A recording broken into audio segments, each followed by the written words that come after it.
And welcome. Shout out to Callie Unknown. How are you, Callie?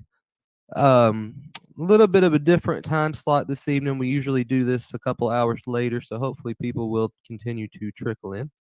But thank you for being here. I appreciate it. We have great guests today. Um, let's see if I need to cover anything with you guys. So yeah, we have Black Spring with Autumn tonight. And next week, I don't have everybody set up yet, so bear with me. I've got a lot of awesome people that I'm going to be getting in contact with, so I look forward to that.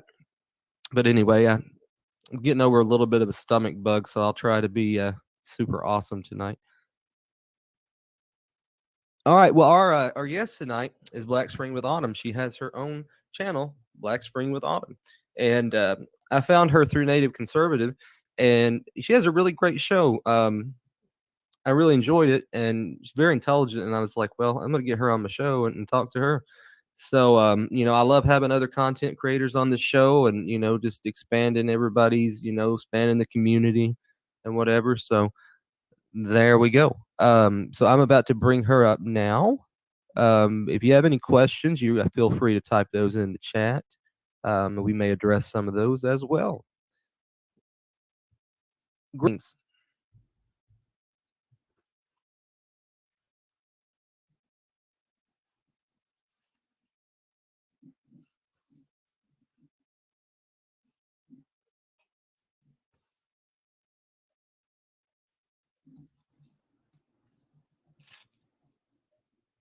We good? No, All right. it's good. Sorry, I need to get a new cable for my microphone. It gets if I move it the wrong way, it messes up on me. But anyway, how are you tonight? I'm doing well enough. Alex, how are you? I'm all right. I'm all right. Been a little bit of a rough week. I've been sick a little bit, but feel better today. So I'm glad for that. I think out of all the sicknesses you can have, I think having a stomach virus is probably the worst, in my opinion. I hate that. But anyway, thank you so much for coming today. I really appreciate it. Looking forward to having a chat. Well, I thank you So, very much for yeah, having me on. absolutely. So, tell everyone about your channel and your background. How did you come to start a channel? If you're, and I don't know your story, but I know a lot of people that I talk to used to be liberal and came around to be conservative. So maybe your political background, in that way as well. So yeah. Well, I guess I can begin with um, just generally. I've always been curious about the things that I observe amongst people, and whether they are people that I am close to or whether they were politicians. I was curious Mhm. about political life, I guess, early on in life, but I also I noticed early that things were not quite consistent with just just from a family perspective, or just from a child's eyes observing what's going on in the world, or Mhm. versus in terms of just maybe even crime. Just when it comes to crime, I thought that I had, that I had enough, that I knew that I had enough values, that I learned enough values from my family and from my parents, that I could, I could figure out, I could figure some things out. But then when things did not line up with that, I immediately became curious. But I kind of let it lull for a while. And it wasn't until maybe in my later in an adult life, or post college, that you really start to pay a little bit more attention to what actually goes on. I mean, I had some friends in high school that were really quite, they had conversations, or they had convictions that I had no idea or any perspective on where does that come from. And I Mhm. think that comes from, from parents exposing their children to, which I think is important, to civics and what that actually Yes. means, exposing them to the process, not just the rhetoric. I think we learn about rhetoric before we learn anything else. Mhm. And I found that my friends were, they were much more astute. I mean, they knew party lines, Mhm. like bass lines, you know. They recognized them. And I wasn't quite there, but because and I didn't make connections there. I didn't come from a I don't have a pedigree in or background, or my family was not they weren't political. But then when they would talk about certain things, I'm just thinking, well, maybe they are, maybe they do support this party. But it took me some time. It was not something that I stepped in right away. I didn't go to college with political aspirations, or Mhm. even as an activist. My background is pretty varied, and it's I have an education background, and I also have some other background. So I started to see, started to see things a little bit differently. And then, just with maturity and just with exposure, being around other people. And I'm Mhm. thankful for those experiences that I got a chance to see. Well, there's a reason that these things weren't quite lining up with me all the time, because they're opposite, they're antithetical to to the way I was, where I could say I was raised, or the values Mhm. that were passed down, from my own family. So that curiosity has always been there.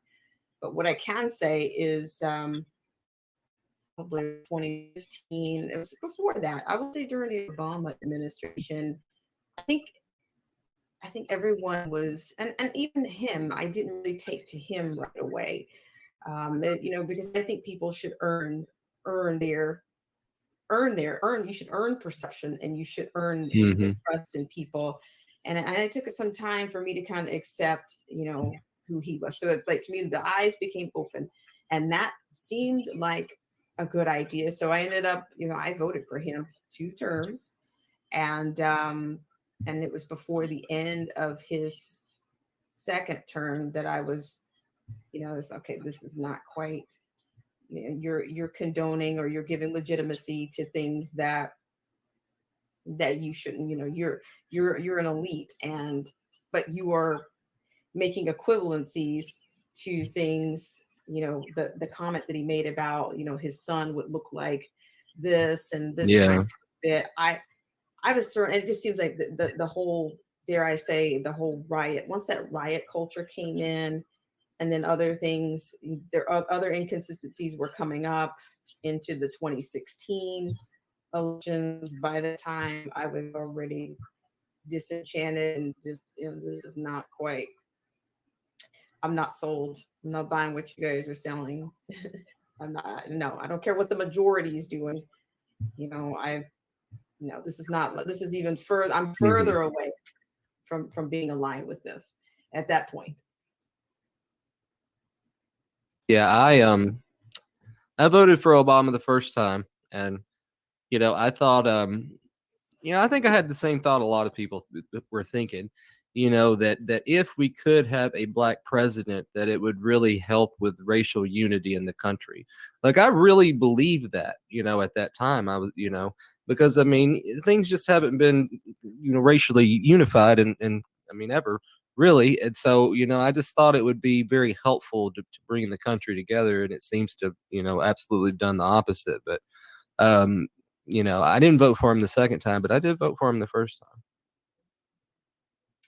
Well, I will say this, that I will say, I kind of, there were some friends that I had, and I started paying more attention. I started paying more attention during the 2016 elections, the election cycle, and I started to see a lot of dysfunction, and a lot of a lot of people getting shafted amongst the party. I'm like, my gosh, this party, they will, they'll sacrifice one of their own, and they will do it, blatantly. And I saw, dare I say, HRC, of course, ended up Mhm. being the number one. And it just seems like, it's like everybody was demolished, anybody that got closer to the end, they were just Yep. shafted. There was shafting in that, and Mhm. bickering, and cheating. The culture of cheating is very much alive and well in Absolutely. there. I mean, I started